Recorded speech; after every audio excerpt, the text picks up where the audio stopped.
Welcome, welcome to Queer Spotlight. My name is Drama Latina, and today we're thrilled to sit down with actor and writer Catalina Croitoru, who won Best Performance in OFN 2024 for her remarkable performance in Danielle. Born and raised in Bucharest, Catalina moved to London to follow her dreams and has since become a bold voice for queer, non binary, and Romanian representation in film. From self funded projects to award winning roles, Catalina brings passion, vulnerability, and vision to every story she tells. Kat, welcome. Thank you. Thank you for having me and thank you for the kind words as well. No, it's our pleasure. Thank you for being here with us. We are so excited to get to know you a little bit more, to know your story, because you have literally inspired so many people by this incredible film. Let's go with some questions. You grew up in Bucharest, Romania. What was your childhood like, and how did it shape your understanding of identity? I think, funnily enough, growing up in a conservative country like Romania has kind of went against me understanding anything about my identity. Not saying this is the case for everyone, but in my personal experience, I feel like only once I moved away, I managed to start understanding my identity. Yeah, I mean, I think that happens to a lot of us. What was your relationship like with your parents growing up, and how do they feel about your journey now? Thankfully, they are very proud of me. They love my partner. They've met her. Oh. She's basically the favorite child now. But they were very strict as I was growing up, and it created lots of friction and tension. Okay. But I think we are in a good good space right now. Any particular reason why they were so strict, you would say? I think it's just honestly growing up in communism. They lived so many years in such a regime that was very secretive, very like you're not allowed to go out. If you say something out of place, you're gonna be told to the government, and they're gonna come and get you. So I think they grew up in fear, and that kind of reversed onto me, even though it was in the same times. Wow. So I want to know a little bit more about your dreams. When did acting first become a dream for you? I think I genuinely woke up one day and said I want to study acting. That didn't come out of anywhere because I've always loved creating and I've loved being creative. When I was a kid, I used to write lots of stories that were just like crazy, creative, out of nowhere, uh, mutant sheep and stuff. Very, very science fiction. Uh, but yeah, I woke up one day and I was like, I think I want to see what it's like to be an actor. And then I decided to go for a high school that has a drama group. We Oh, call that's them so good.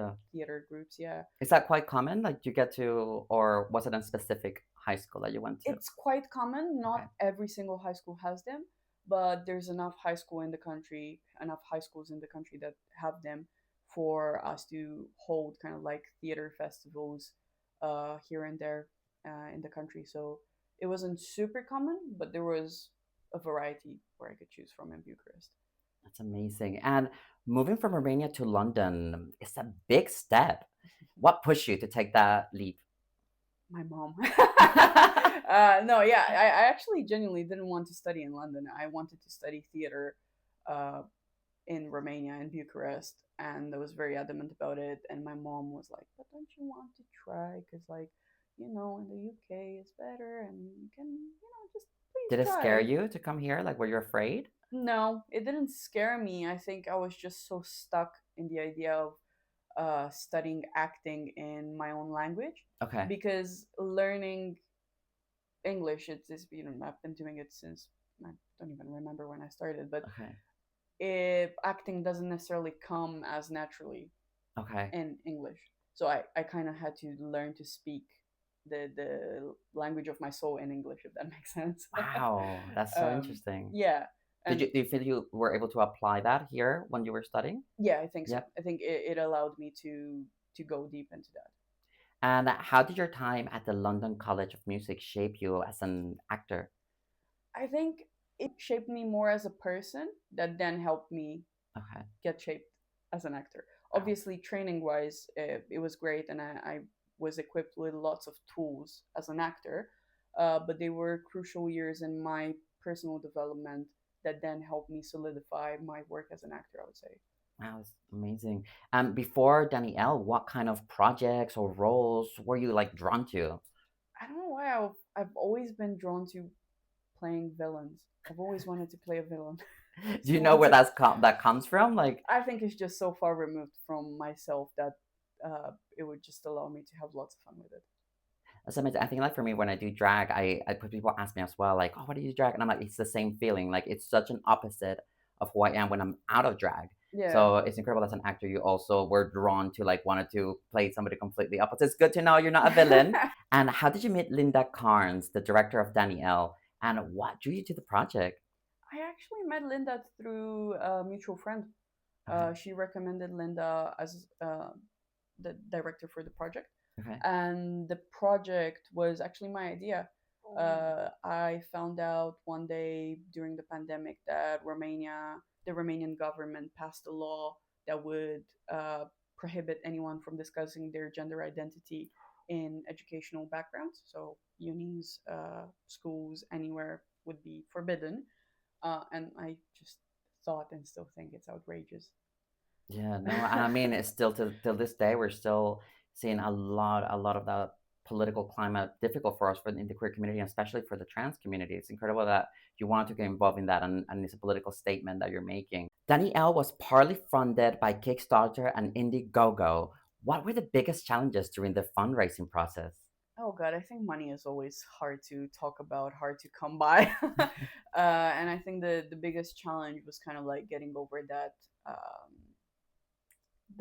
thing that everyone has when talking about money and just shooting messages left and right, asking people, and not necessarily asking them for money, but like I've always said, like even if you can help with like sharing. What was it like to portray such a raw, intimate character in Danielle? I think it was a lot of inner world struggle, if that makes sense, because Danny goes through a period of time in the film where they don't really know how to express themselves and how to come into their identity. Hmm. They're facing that period where like it's hard to tell people, "Hey, you've been looking at me the wrong way. Like this is not who I am." Like, Do you if feel that like you makes had to sense. like draw from like personal experiences Yeah, as well to be able to portray that? yeah. I feel like I had to go back into a space that I had just left, and kind of like conjure that feeling of fear, really, but also empowerment, self Yeah. empowerment. And Yeah. talking about like powerful scenes, can we please talk about the hair shaving scene? How many takes did it take you to do it? Or was it just one take and this is the one that we're gonna make count? Yeah, I mean, it was my real hair, so I guess it technically is one take.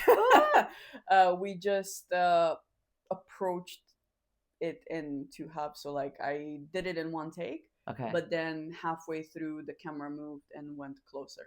So, the half of the head was shaved, and Okay. then they moved in the camera closer so they could get some details. Okay. And then the rest was again stuck. But one shave. Yeah. God, was it an easy decision or you knew exactly Yeah. like you were happy to do it? Yeah. I was very happy to do it because it felt right for Danny. To me, to Did you me at the keep the look for a time. while? Yeah. You did? Yeah, I did. I did enjoy it for a while, Oh, and then I was like, that's so good. What was the most emotional moment for you during the shoot? it was definitely the fight scene between Danny and Mother Oh towards my, the end of the film. That was just, my heart was racing through it. yeah, yeah. How did you feel through it? Are you able to expand on that moment? That's I actually how many takes did it take to do it? it that scene took the most takes, Okay. and funnily enough, we had to redo it. It turned out that my mic wasn't on properly, so the sound wasn't good. So we just had to redo it a few months after we finished Okay. everything. And I'm glad we got to redo it because I was much happier with the second version of it.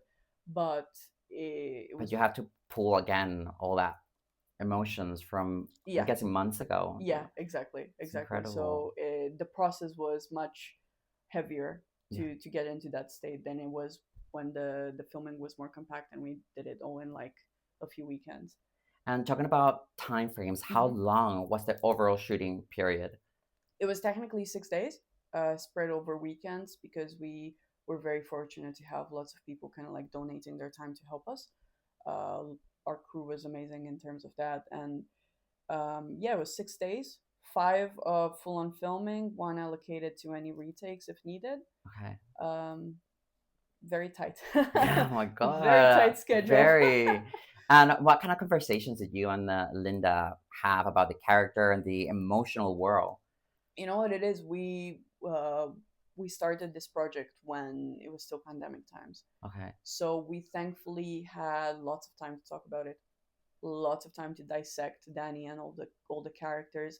There's been so many discussions about Danny, obviously, and their inner world, but we got to a point where we were like, okay, we feel like this film needs the other characters to be more complex as well. Yeah, of So course. that's when we started changing the relationship with the brother, uh, going way deeper into Mudda and like uh, making it kind of like seeing what Danny and Robbie's relationship with their parents was like. So yeah, we spent a few years actually on the script. Wow, that's incredible. But I mean, it paid off because Yeah. it was very well written and it was so like it almost didn't feel written because it just felt so natural. Thank you. Danielle does center a trans narrative. How did you approach your responsibility to represent that experience with, of course, care? I think initially in my head, Danny was going to be a non binary character. Okay. But because we did have that luxury of spending so much time with the script, it just came to a point where I felt like Danny is trans. Wow. So they This, discover themselves yeah, through yeah, the film. exactly. That's wow. And at But that and a lot of point, people have that journey as well. yeah, yeah, Yeah. absolutely. And I think maybe that's why the film feels so organic Yeah. because it came through the writing. And at that point, I kind of like started reaching out to trans people just to make sure that the story is being portrayed in a Yeah, of course. respectful way to the community. Oh, that's so good that you got. And I think also that's very important that you did get trans people to be part of the film and Yeah, part of the writing as well, because their stories do transcend through this. yeah. What has been the response from the trans community and the wider LGBTQ plus audience?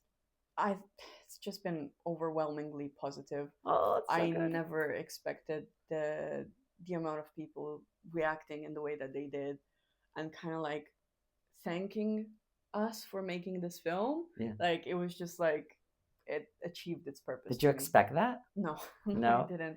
I was quite scared. Of I course. didn't know how it was going to be received, especially on the Eastern Europe side. Uh, and I was very happy to see such a positive response. No, but that's beautiful. I think that fear is what allowed you to take care of the Yeah. film, because you wanted Mm, to do it right, and you did do it right. As yeah. someone who identifies with the queer and non-binary communities, what does visibility in film mean to you personally? It means everything to me as a child because I didn't have that growing up, and I feel like me being able to kind of like take care of that visibility and just make sure that uh, we are on screen Yeah, is because representation does matter. it does, Mm. it does, and it should be just the standard. It shouldn't be a matter of like we need to make sure that we are representing everyone. It should just Yeah, but it's be. people like you that are making the change, which is amazing. Thank you. Do you feel like queer cinema in Eastern Europe is beginning to shift? I do, yeah, Okay. I do. I feel like there's more and more queer festivals in Eastern Europe, more people subscribing their films and making queer art. And I still think they have lots of struggles that they are fighting, Okay. but that was one of the purposes of this film. Like, how can I help? I'm not living in Romania anymore. How can I help them have a louder voice? And It's so hopefully, beautiful that even in here in London, you're able to shift the culture of your country, which yeah. of course, means the world. And talking about the amazing performance that you did, what did it mean to you to receive the Best Performance Award at OFN 2024? It was genuinely surreal and it was a dream come true, especially to receive it for Danny. But I never expected it. I didn't expect the nomination. I didn't expect the award. I didn't expect anything that came out of God, you should have. You were it. so, so good, and you moved so many people in the audience, including myself. It was such an incredible Thank you. film. what did it feel like at that moment when they called? Did it make everything worth it? All the work that you have to put in the film, the fundraising, the writing. Did it bring you back to COVID time? What was going on in your brain? It did make everything feel worth it. I think because it started during the pandemic, and as I said, it was a very extensive process of like writing the script.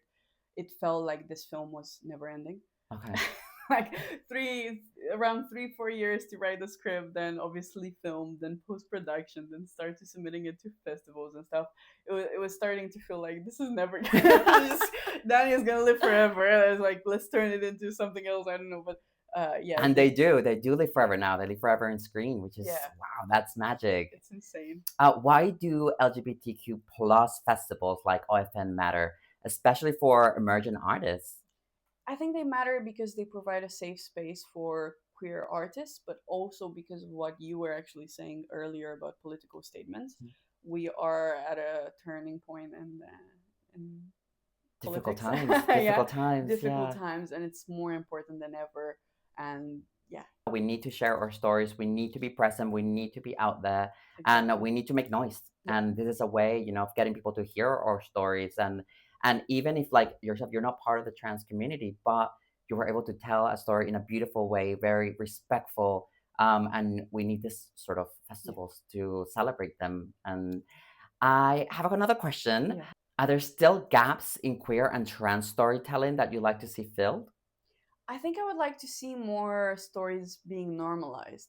So obviously, there's nothing wrong about a story being just about being queer, just about being trans. They are very important, Yeah, but I wanted to see more normalized. I wanted to see more like, oh yeah, they just happen to be two women in a relationship. It's not about their coming out story. exactly, Yeah. exactly Do you because feel like that's starting slowly to yeah, happen? yeah, I do feel like the newer production, especially ones made for like younger audiences, I see that a lot. Okay. Like Heartstopper, Yeah. there obviously the main stories are queer, and it's about like their inner world as teenagers coming out. Which I didn't get Some to of see when I them was growing up, so so beautiful. exactly, Yeah, yeah. exactly, but some of them just happen to be like two girls in a Yeah. relationship, and it doesn't center on like necessarily on like And all the kids them talking coming about out. it and making a big deal about it. Yeah, It's just like, yeah, I yeah, mean, that's who they're with. Why exactly. does it even matter? Exactly. And talking about being prideful on our queerness, what does pride mean to you, especially compared to a few years ago? I think pride has become a state of being rather than. I think I struggled a lot with coming out, Okay. mainly because my family is very religious, Okay. and I was scared that me coming out will mean cutting ties with my family. So I took a long time to come out, and when I did, it was a big thing, and it was kind of like me owning that pride, and slowly it just started being like a state of being. Take it or leave it. Yeah, well, you're gonna have to. Yeah, Sometimes you do get to make the decision to come out, sometimes you don't. But if you do, it's so great that you're able to find that pride within yourself because you're gonna have to defend yourself against the entire world. yeah. So that's beautiful. If you had a personal motto that guides your work and life, what would it be? I think it would be something like, "What's yours is set aside for you." Kind of I like, love if it's that. meant to be, it will be. Yeah, yeah, yeah, for sure. Yeah, And it will be. yeah, So do yeah, you feel like that exactly. takes away the pressure of like because you're like, if Yeah, it's mine, it's mine? yeah, That's yeah. It does. And well, talking about, things that are for you, what's next for you? Any new roles, writing projects, or dreams you're chasing? I'm actually in the process of brewing a new script. Oh, do you need an actress? Yeah, always. No, yeah. Uh, there's that, and also lots of personal things going on. I'm about to get married. Congrats! Thank you, thank you. And yeah, just lots of great things happening. That's Just amazing. Katrina, thank you, thank you, thank you so much for sharing your story with such honesty and spirit. Your journey from Bucharest to London, from student to award winning actor, is powerful and inspiring. We can't wait to see what you do next.